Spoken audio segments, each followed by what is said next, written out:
Joy! I'm not going to worry about your level of concern. Joy and double joy! We talking about Twitter. Triple joy! think of how stupid the average person is, and then realize half of them are stupider than that. Quadruple joy! Let's go Steelers! This is a product of your journey, and your journey's not over yet. Woo!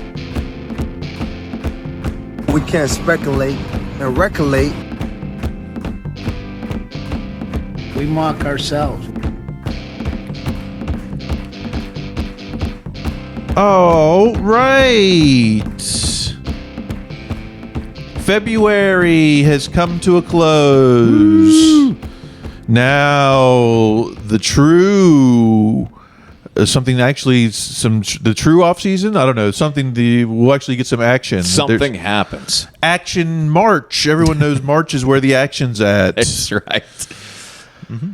It's what Shin's talking about. Mm-hmm. The conversation about the Steelers' social media conversation, exposing all the week's hot and toxic takes. I'm Kyle Kreis.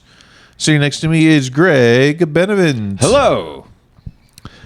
Today, I know we promised, if you were listening to the Deep Tease, we promised the play-in special for March Madness.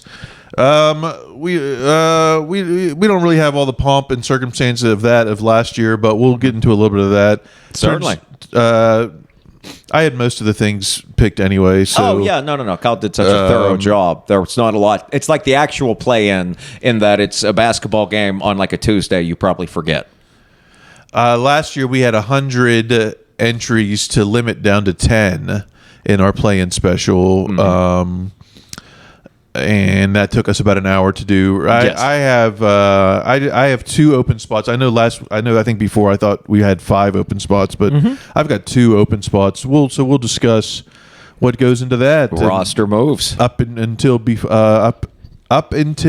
before next week's Steelers March Madness. Woo! The 64 greatest front office moves in Steeler history. A sign it's year 3.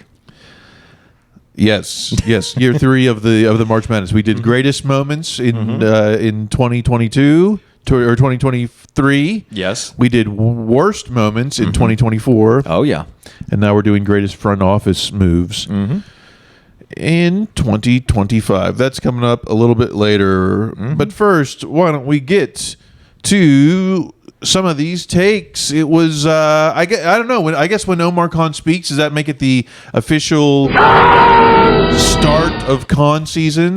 I think that's appropriate. I mean it's as I kind of forgot. Others pointed out it's the last time he spoke was at the end of training camp, and then Tomlin becomes the voice of the team, and now it's time for Khan to be the voice of the team from now through this the end of camp. So I mean, really till obviously we'll talk to Tomlin plenty, but it is Khan season. Khan season has opened. Yeah, it's like 3. It's like the Trinity. There's like the Father, the Khan, and the Holy Yinzer or something. This is we've transitioned into Khan the Father. As the flowers bloom. Although, it wasn't I didn't think it was a very confident speech. I thought it was very, I don't know, it seemed very disjointed maybe or something. I forget who made the point. It might have been Kovacevic. He's not the most eloquent speaker. I mean, you kind of get a real falling off in terms of speechifying from Tomlin down to Khan. Yeah, not fair. Right, but Khan also doesn't have to be a leader of men. He just has to be very good at what is perhaps one of the more higher profile administrative jobs in culture. Yeah, he was the nerd. He was the contract guy, right? Right. So he was, right. Okay, let's start with at @Saunders_PGH, Alan Saunders. They say the first step to solving a problem is admitting you have one. Even after Omar Khan misread the wide receiver market last year and whiffed on landing Brandon Ayuk, the Steelers were steadfast in saying they believed in their wide receiver group. Today, Khan admitted that the group was not good enough. There's a quote, there's a lot of reasons for that, and we've just got to get better, quote. There's a lot of this admitting this. Did he really I don't think he admitted too much, did he? I don't think he was like, yeah, I really botched it with these receivers. Well, I could see taking it that way. I mean, there was certainly a lot of, we were disappointed. What was disappointed came out, unacceptable came out, and they came out real early. And it's, I mean, I guess I kind of thought I took this too from what Khan said, but I think part of that is because in the last season when Tomlin was like, I believe in our receivers, and I told these guys I believe in them, I saw it less as, Tomlin is lying to me, and more Tomlin is motivating these guys because that's his job. I mean, Tomlin, for his own reasons, felt it wasn't good to go into the wide receiver meeting and say, hey, you guys suck, and we can't do any better, so try not to suck, team on 3, playmakers. And that's not what he did. So I feel there was a bit of admitting, but again, not to that same degree. Okay, I felt like he was specifically not coming out and saying that. Although I saw that, because then there were one-on-one interviews, right? Yes. There was the big group interview in front of a apparently operating jet engine or something. Like, was there some kind of background? I think the Indy race cars are actually revving in the background. And then there were a lot of one-on-ones. And that's where I saw at the Steelers Wire, Steelers GM offers recipe on how team can right the ship in Pittsburgh. Oh, that's an interesting headline. Well, okay. So the NFL Network interview had the one-on-one, and that's where Khan said, quote, you guys watched this last year. We obviously need more playmakers. Now, playmakers to me says receivers, or I mean, maybe a running back. I mean, yeah, I mean, it's hard not to hear playmakers and not think skill position guys, particularly within the context of Khan saying, just as Rooney said, hey, we'd like to bring back one of Fields or Russ. Playmakers. How much more can we upgrade this? I mean, how many more playmakers are there? Sure, there could be a receiver out there, but I don't think that whatever running back we grab, everyone's going to be like, oh, yeah, we snagged a playmaker better than Najee. That's the thing I keep bumping against, too, is that, and I know the counter argument to that because I've read it and I've heard it, is that, like, okay, they're going to draft some guy that's, more of a home run hitter back and have more of a burst and not be a grinder physical guy. And I'm like, okay, but I remember when they drafted Najee, and it was a whole bunch of Najee's going to catch the ball, too, and he runs routes just as good as a receiver. So I agree with you, Kyle. I need to hear, as I've said for months now, I'm going to have to really be sold on how much this great running back is from this great running back class, because Khan said that in multiple venues, just as everyone else has, how this is said, is this is the best running back draft class of however. I'm going to have to hear how some 21-year-old from Oklahoma State or something is a better option than Najee was. Okay, and keep in mind the tweet from this was the best tweet of the Khan thing at @Saunders_PGH, return of Alan Saunders. Just going to leave this here in case you're freaking out about something Omar Khan did or did not say today. And the headline from February 29th, 2024 is Omar Khan, Steelers have full faith in Kenny Pickett. I can't believe that it's only been a year. Right. It's still less than a year. Still less than a year since that insane, 2-week stretch that I think lasted 8 years, that 2 weeks. And what's crazy is, remember, it's entirely possible they did have the full faith in Kenny Pickett at the time, and then Russ came available, and they called him that day, and Zoom, and everything else that we've been able to piece together since then. Yeah, they did have faith in Kenny. I think they had faith with him with Russ. That's still right, too. That's a really good point. And he, bailed. I can't believe. It's still just it's still hard to believe. Yeah. And Kenny got the ring, and Kenny's back home, and I mean, it worked out for him. But they'll always be part of it. Like, really, you didn't want to compete with him. You didn't want to try and beat him out. Although, if it was, obviously, I think Russ would have won that battle, and then I still think today it would still be Russ. Yes. No. I mean, or it's the same thing, or it's or does it become now we try to trade Kenny? I mean, I do believe, but not to keep going down this rabbit hole, but if it's Russ and Kenny last year, Kenny absolutely starts games, probably multiple games. I mean, he would have started 6 games, right? Right. Or Russ gets hurt, or maybe Russ starts starts at the beginning and Russ gets hurt by, someone on what ended up being a very good Denver defense, even if he doesn't, push the most fateful first day injury of training camp in Steeler history with Russ. So, I mean, Kenny would have played multiple games last year as a starter. One last thing on con season. At Alex Kazora, file this comment away. Brian Baldinger believes the Steelers have their eyes on signing a notable offensive lineman in free agency. Notable. Now, okay, our center seems to be locked in. Yes. I think our right tackle, Troy Fautanu, is locked in. Yeah. I think our left guard, Isaac That was the one Seumalo, thing is locked Khan in. said that surprised me, was that the left tackle was going to be Broderick Jones. So absolutely, we're moving him there. We're definitely doing it. So that's locked in. So who's a notable upgrade then on offensive line? Someone to beat out Mason McCormick. I mean, I've heard the idea you bring in some higher priced guard, and then McCormick backs up him and Seumalo, and then next year you let Seumalo go and have McCormick start for him. But I mean, it's with as much as this new regime prioritizes the offensive line, I wouldn't be at all surprised for them to bring in an offensive lineman that allegedly I should know who they are. So someone who will start or will fight battle or will be a true two dogs? I think someone who will have pole position on Mason McCormick. And Mason, Okay. hey, you can beat this guy out, great. But I mean, I don't know that. But I mean, if they're going to bring in a notable offensive lineman, that seems to be the notable place would be. Also, maybe a guy who, I don't know, can also play some tackle in case, Jones or Fautanu get hurt, or maybe you do bring in a pretty decent backup tackle with the idea that, hey, these guys have certainly had their share of injuries, even as young guys. It could be multiple notable offensive linemen, come to think of it. Would you bring in a left tackle and say, hey, Roderick was our guy, but if you can beat him out, then good on you. I mean, maybe that's something Tomlin says in a meeting, but I mean, I just heard the general manager say, absolutely, we're moving Broderick Jones to left tackle, the place we drafted him for. So, I mean, I find it hard to believe that they would bring in someone to compete with him. But, it's a third year. If you're not ready to as we say on this show all the time, Broderick Jones has as much to do with this team's success, maybe as much as a quarterback in a lot of ways. So he regressed into the starting left tackle position. He has fallen into being the starting left tackle of a draft pick that was traded up for in the first round.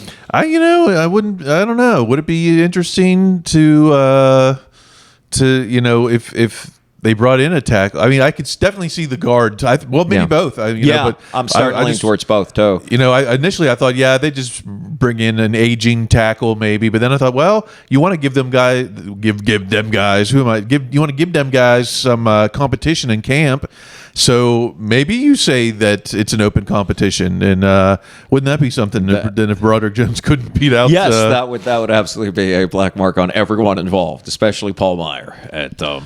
Okay, so look for the offensive lineman, and I got to imagine that the quarterback situation will be dealt with before. That's the first thing they're going to do. I mean, it kind of has to be, because everything literally trickles down from that.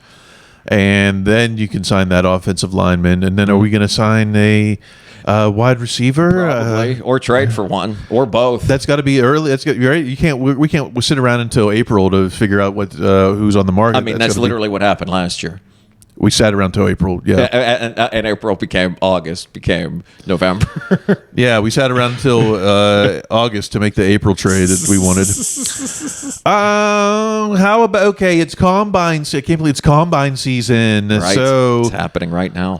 Not something that I pay attention to. Good. But how about this? At the Pony Express, Andrew Filipponi, the Steelers have a formal meeting at the combine set with Heisman runner-up running back Ashton Genty. I have no idea how you say that last name. Please, football gods, do not let the Steelers draft him. So, okay, we're meeting with running backs, and I know that running back might be an option at the table, but I didn't think it was a first-round option. I mean, I agree with you. The only thing I've heard is that apparently this guy might be one of the two best players in the draft, and the idea is if he's still around at 21, you run up to get him with the idea that he's Barry Sanders, Emmitt Smith, etc. I mean, I agree with you. I find that a little horrifying. It's, people have brought up a point that the Steelers have enough built yet to take advantage of this guy. I saw exactly one game of his, and I didn't see all that much of it, and it was the game against Penn State. Oh, yeah. And I remember thinking, the only guy on Boise State that would start on Penn State is him. But on a game where his offensive line is getting run over, he's not looking like this generational running back here. Yeah, I don't know. I would be. I would have to be sold on Ashton. Like people would have to, again, Barry Sanders, Emmitt Smith, Fred Taylor, more than Bijan Robinson, because that's all we heard last offseason is, he's this truly great running back, and the Steelers are going to have to do all these amazing things. And the Steelers played him fine in that first game when everything was healthy and everything was good on their side too. The Falcons. Yeah, drafted running back first round, and you're almost saying we're going to run it more than we did last year. Yes. Like, we couldn't run it great last year. Well, we're going to give you more of that with the. I mean, presumably this guy would be a running back that could make up for an offensive line that is mediocre while it's still growing, and hopefully it's still growing. But again, that's what I was told about Najee years ago too. Maybe not to the same degree, but still. I mean, sure, if they end up taking him, I could be talked into it rather quickly, but I would require some softening up. Well, draft talk doesn't start in seriousness until March. Although March is here next week, so I guess I'm going to have to turn on the Google alert for Steelers mock draft. Oh God, it's that time of year. It's that time of year. Okay, well, we got to talk quarterbacks a little bit. Let's get to the music. QB 22 plus few. We got some work to do now. QB 22 plus few. Okay, all right. Where are you, QB? Although keep in mind, I get likes on old TikToks. And one that still remains popular is something from a couple years ago where, I had to remind myself, like, it wasn't like the era between Bradshaw and Ben. Some people were like, "Oh yeah, we couldn't find franchise quarterback. It took us between Bradshaw to Ben to find a franchise quarterback." But we went to the playoffs with Mark Malone, with Bubby Brister, with Neil O'Donnell, with Cordell Stewart. So Tommy Gunn Maddox. So it wasn't like we necessarily needed a franchise quarterback, but I agree 100%, and I'll take that even a step further. Everyone says about they looked for a quarterback for 21 years and it took them between Bradshaw and Ben. No, they didn't look.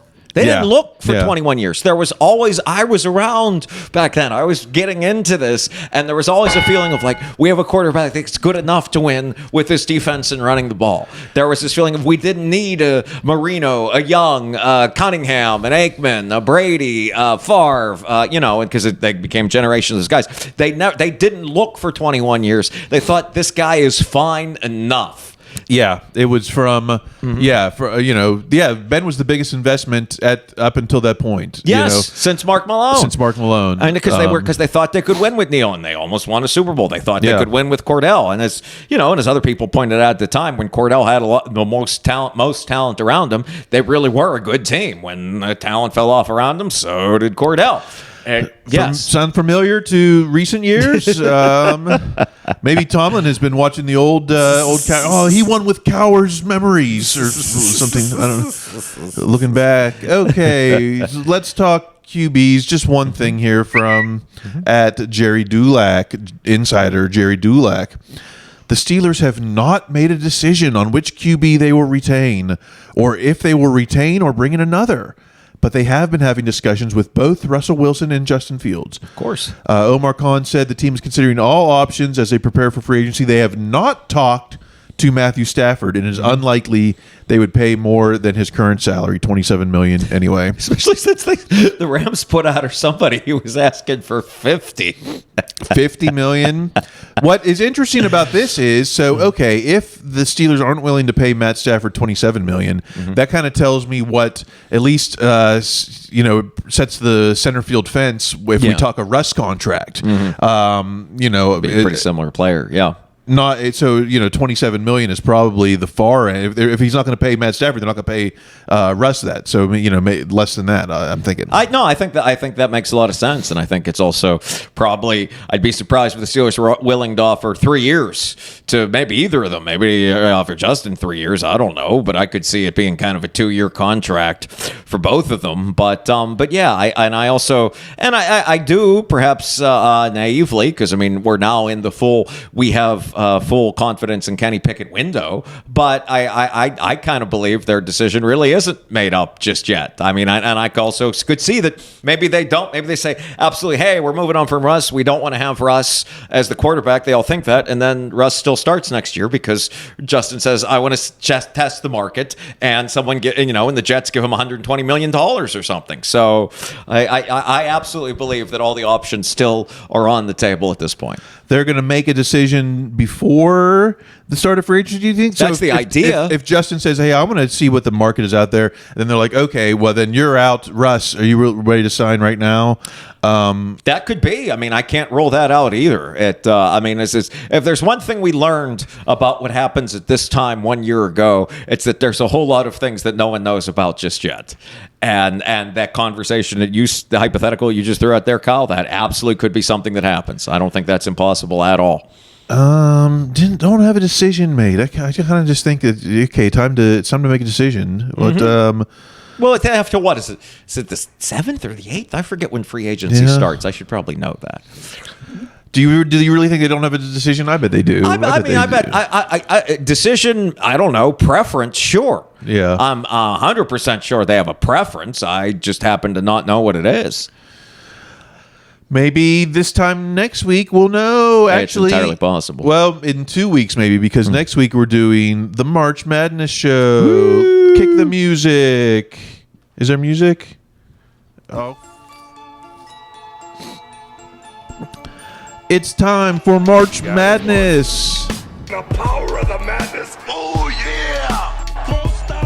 Woo! A man needs a little madness. I won't go schizo, will I? Madness. Madness. Guys, it's March. Oh, yeah. Madness. Madness. Trying to get 8 pounds in a 5-pound bag. It's madness. Oh, yeah. All right. So this year's March Madness theme, as we said at the top of the show, is free agent moves, the top 64 free agent moves in Steelers history.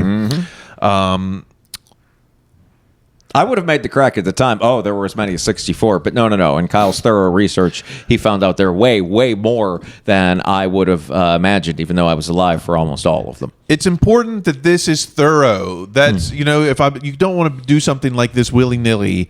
If you're going to do that, just do top Final Four or something. Mock drafts. Or not even. I'm just saying if you're gonna do this like a final four start free at agency 16 moments or something. Yeah, but we're gonna do 64. It's got to be thorough. Okay. So that's we got.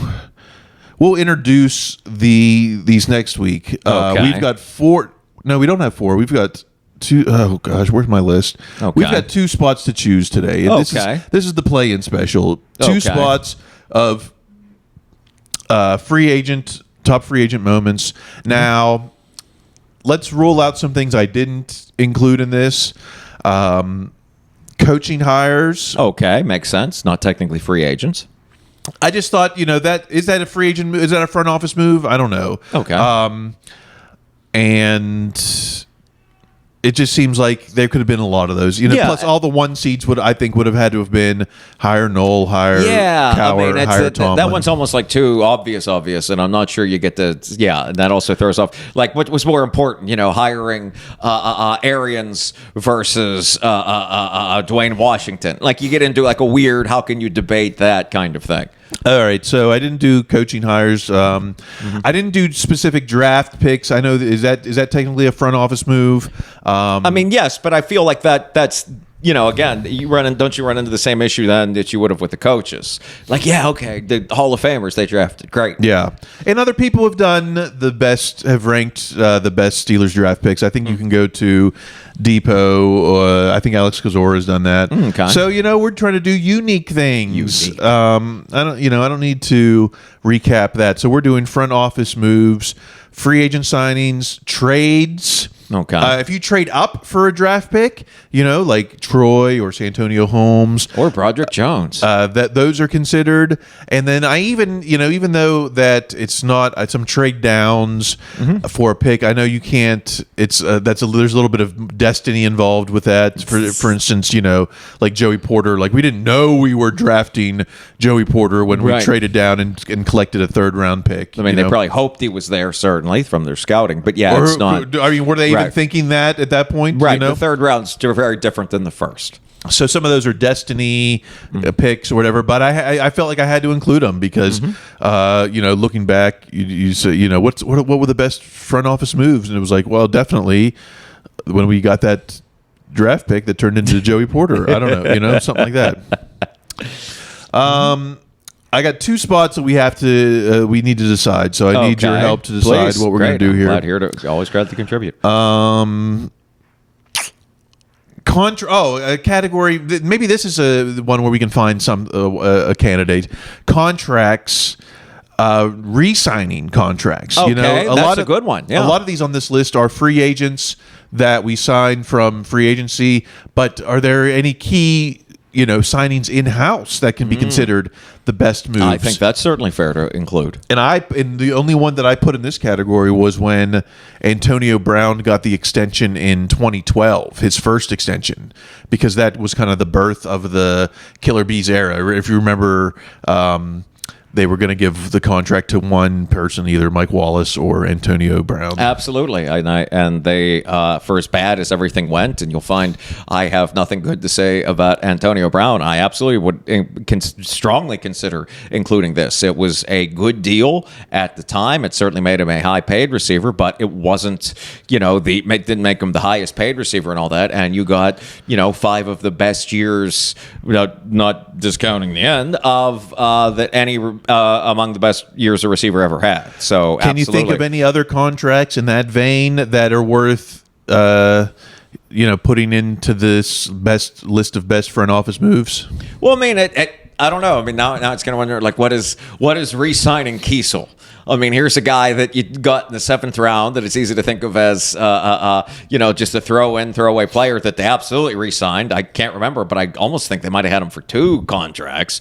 That was a major contributor on one of the league's best defenses for multiple years. So, not having the numbers and years in front of me, but I could see something like that, sure. Yeah, what made that the best re-signing at the time? Well, I mean, I guess, no, you're right, because now I'm starting to wonder, because you're saying re-signing versus if the options were to re-sign him or to not re-sign him versus, hey, this guy played really well, we have to re-sign him. How much does that really make it a front office move? So that's a good point, Kyle. I guess a lot of these guys are multi-contract guys. Okay, gotcha. So signing someone for that second contract can be a little choppy. So doing that, I could see that being a good front office move. Yeah, I can't think of any of Ben's contracts that were maybe that anything free up space that allowed us to do anything that it did anything. I can't think of them off the top of my head either. I mean, I know that they could go like they do with TJ now, adjust his contract if you want to get somebody else in. But I mean, they could do that. They didn't want to do it too much, so it's not to disrespect Roethlisberger. But yeah. All right. Well, think about some contracts. Sure. We got 2 spots to go to the open. Okay, but that AB thing certainly fits. That's already. I included that. Good. That's a good one. That's going to be a 16 seed. We'll a little tease for next week, and deservedly so. Let's talk about where's one? Okay, this is one I didn't include. Tell me, maybe this is a play-in special worthy. Mm-hmm. In 2001, when the Steelers traded down in the first round, they got Casey Hampton at pick 19. Yes. And they traded down from 16 to 19. Mm-hmm. Now, you could say, that was a great front office move. They traded down. They got a 4th round and a 6th round pick. Mm-hmm. And they still got their guy that they wanted, Casey Hampton. What a great front office move. But I didn't include this because those picks end up being... Rodney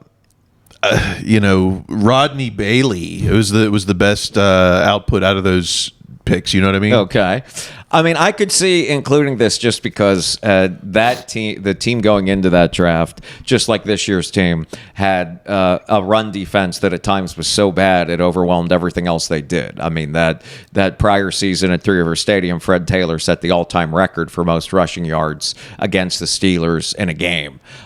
So they went into that. So Colbert went into that draft, which I believe might have been his first one, with the idea of, okay, we have to get better at stopping the run.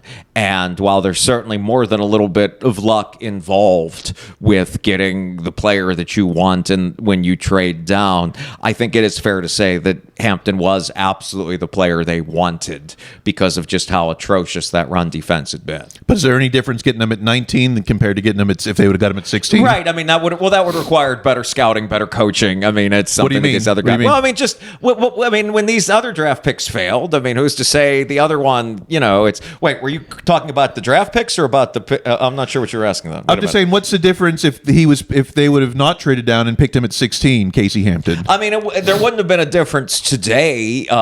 You know, decades, 24 years later. At the time, I'm sure it was a way of like, hey, we got more resources. Here's a couple other guys that we can try to use to stop the run that never amounted to anything. So, I mean, they were able to get their guy and get additional resources. So I think we can say in the moment, I could absolutely see including this as a 16 seed. Yeah.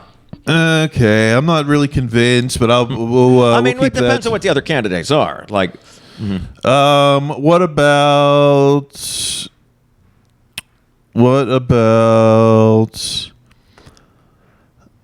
Okay, how about in 2009, the Steelers traded their second-round pick and their fourth-round pick in exchange for the Broncos' 2 third-round picks, and those 2 third-round picks end up being Craig Urbick and Mike Wallace. So they picked up draft capital, and both those picks. Well, no, Craig Urbick did not end up being a Steelers right, success he ended up story. having a successful career elsewhere. I want to say, was it Buffalo or Denver?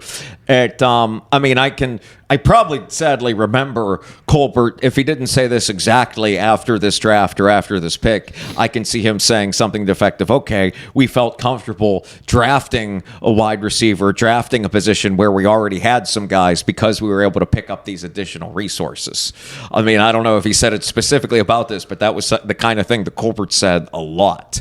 So, I mean, I guess as a front office move, it worked out. I mean, is this a victory? See, this is where it gets so difficult nailing down the front office. Is it a victory for the front office that they were able to acknowledge a true, for a while, you know, number one receiver in Mike Wallace in the third round? Because if so, and taking Colbert at his word, again, the idea that, you know, we're getting more resources, we were able to draft some other positions because of it, I could see this also competing for that 16 seed. If we knew that, if Kevin Colbert was like, oh, we know this Mike Wallace guy is going to slip to 84th overall, okay, but we know he's going to be our starter, then maybe I'd give that some credence. But I mean, otherwise they could have drafted Wallace at 64 in the second round, and it would have been similar results, right? I mean, but I'm sure their scouting also told them something differently at the time. Is that, hey, there's, you know, this guy might drop. I mean, it's as Tomlin told us over and over and over again, and told Wallace to his face, a one-trick pony. And maybe in a different NFL, which 2009 certainly was, the one-trick pony might not have gotten drafted quite as high. I'm not convinced yet. What about? Well, this is the problem with 16 seeds. You have to start including things that aren't very convincing.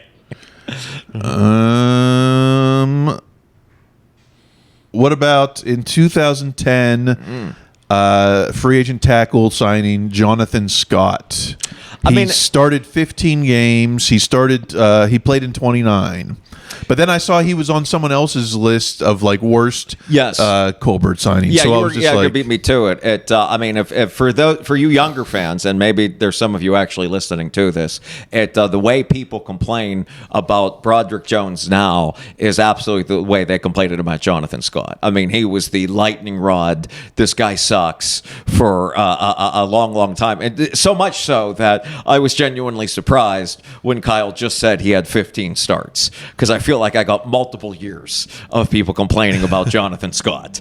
So, but he also, it's one of those ones is, was he able to start because he was good or because he was better than the other bad options they had? Were the games they won with Scott there on account of Ben? And that would have been around Killer B's time, right? So there would have been some throwing to those guys. I could see including it because, again, it was a serviceable starter and one that at least got them something. And unlike the other things we've talked about, the draft picks, this was a free agent signing. I mean, this was a front office move. They brought him in from what? He'd been cut by the Bills or something? Bills. I forget exactly what it was. It was something like that. So, yeah, I mean, as like a 16 seed, when you're getting out to 64 front office signings, I think it's certainly in the running. I mean, I would put it a bit beneath the, that's right, the AB re-signing is already in there. But I don't know. I don't know. I'm not convinced. Yeah, I mean, I would probably have that second behind because the trading down in the first round always takes a little bit of courage to do that. I think that is a dramatic move that's maybe narrowly beats out the two we've already mentioned. Okay, all right. All right, well, let's make... I think this is one you wanted to make an argument for earlier. Oh, yeah. Let's go to 2018 when the Steelers traded their third-round pick and a seventh-round pick to move up 3 spots in the third to get quarterback Mason Rudolph. Is Mason Rudolph trading up to draft Mason Rudolph in the third round? Is that one of the 64 greatest free front office moves in Steelers history? It absolutely saved the season. They don't make the playoffs if they don't. What season? Whatever year when Mason was the starter at last year. December. Yeah, when he started all of December. They don't go to the playoffs with Mitch Kenny was still hurt at that point. Well, they did come back towards the end of it. No, I mean, it gets around the argument you'd made about the trading back because you traded up to get a specific player.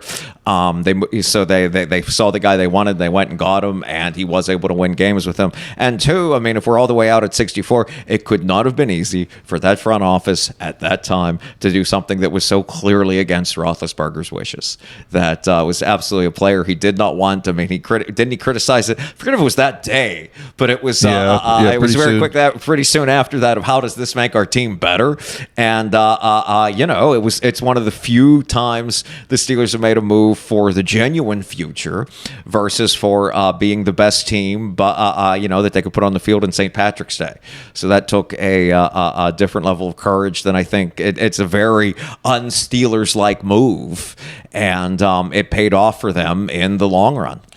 We always hear the Steelers didn't have a plan in place for Ben after Ben. This was the plan in place. Yeah, this that was the plan in place. This was the plan in place. And it was also as high as they could have taken it without Ben losing his mind. I mean, the people that say the Steelers should have drafted Lamar, my God, can you imagine what Ben would have been like if they drafted Lamar or even Hurts? And Mason did start games, so it wasn't a total waste of a third-round pick. We've seen third-round picks not even see the field as much as Mason did, I guess. Absolutely. And Mason did technically earned a second contract, if not a third. Did he have 1 years after that? Yeah, he might have. I mean, but he also showed that it's a player that was deserving of a third-round pick because, I mean, he did make it in the league. I mean, Mason's going to be around, bounce around somewhere for some time. All right, you've twisted my arm. Mason Rudolph, you are surprisingly one of the greatest front office moves in Steelers history. It might not be number 62, but it's number 63. I could certainly agree. Yeah. All right, so we still need one more. Well, maybe you'll talk me into Casey Hampton. Maybe. Well, I mean, it's free agency starts in what 1993. I might even have that year wrong. It might have been a little bit later. So I mean, it's not like we're discussing the great free agent moves of like 1968 or something like. What about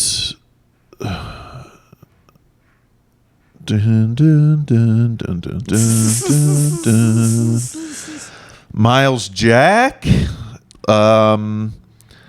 Is that one of the greatest? I don't know. I mean, I think it's interesting. I don't know which Miles Jack do you want to go with? The one where they signed him in March, or the one where they signed him off the couch and he came in and gave some better snaps? In a weird way, I almost think the second one was more helpful, since that helped them to make that playoff push, versus the first one where I think they brought him in to be an answer, and his injuries were just far too much, despite being, a player that some of his absolute best games were against the Steelers. Would he be considered the list if we were doing the worst front office moves? I don't want, it's like. Well, I mean, it's if you go if you do the worst front office moves, I'm not sure there are 64 of those if you're not including we drafted this guy and he sucks.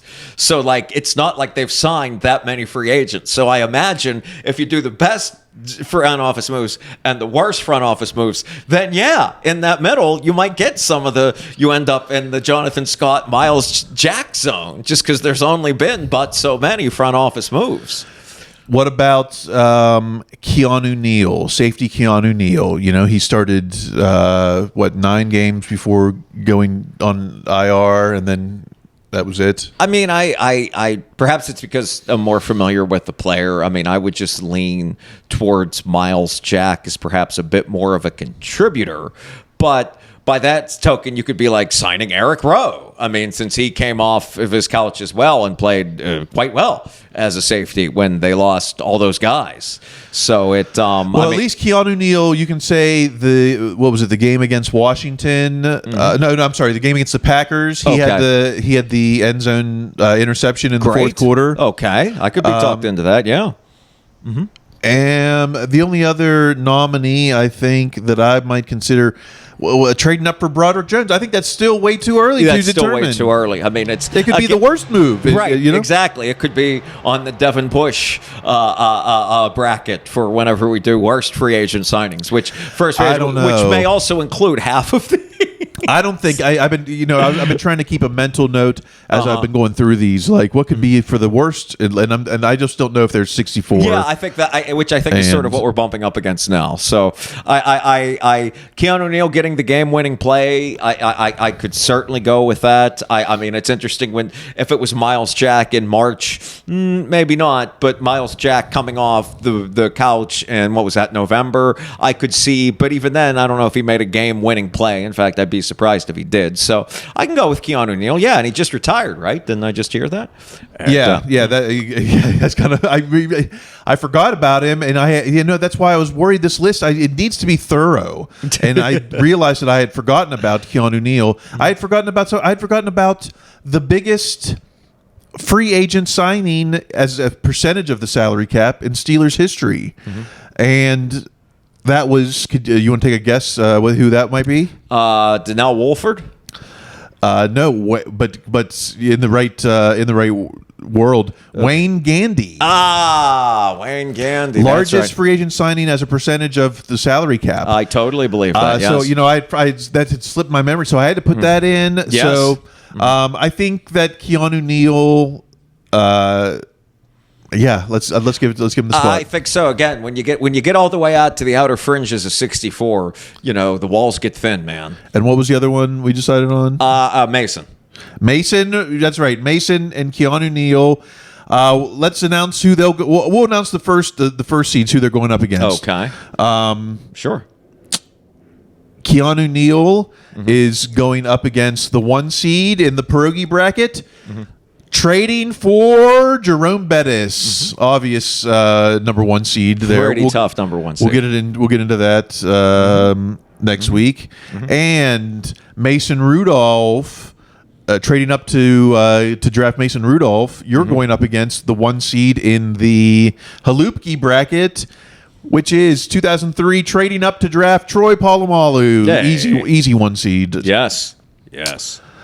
While we're here, the other 1 seeds, let's go to the chipped ham bracket, where 16 seed, the Antonio Brown 2012 extension that created the Killer Bees, is going up against 1 seed from 2002, signing James Ferrier. That's going to be a tough one to beat. That's always been my pick for Do maybe you the think best free agent maybe sign. the free agent sign of all time, or for No. best front office move, better than the Bettis trade? Maybe It's up there. I mean, it definitely is. Because I mean, Bettis had played well against the Steelers, and he was a thing. Whereas you didn't know what Ferrier was just yet.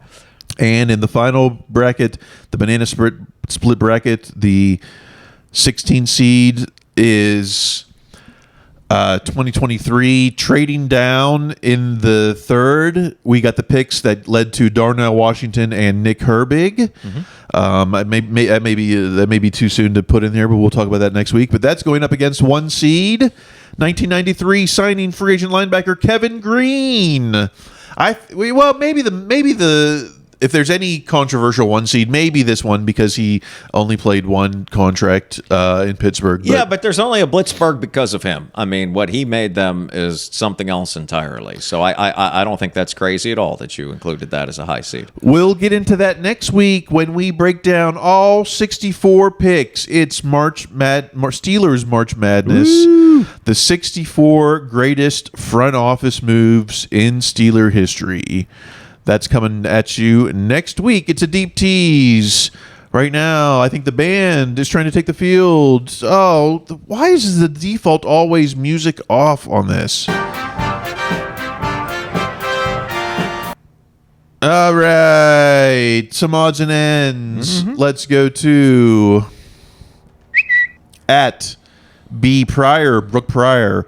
This is perhaps the most concerning grade on the Steelers report card, where players ranked Art Rooney 28th out of 32 owners in a composite score that considered willingness to invest in facilities, contribution to a positive team culture, and commitment to building a competitive team.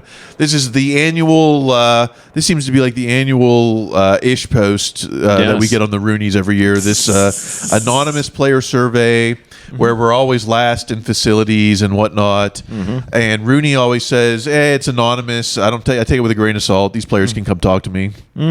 So Brooke says the most concerning is Art Rooney's grade of 28 out of 32nd owners. Okay, I think the most concerning thing is that Rooney is said to only slightly add to the team culture, which I think is more proof that the Steelers way is really the Tomlin way now. Well, the Rooney way is less than. That could be. I mean, my initial take of when I was seeing the grades was just Rooney. The part where Rooney is only was a C- in committed to fielding a winning team, and I wondered how much of that goes through the facilities versus, because I mean, it's not like they aren't spending to the cap. It's not like they were not spending on the players that they have.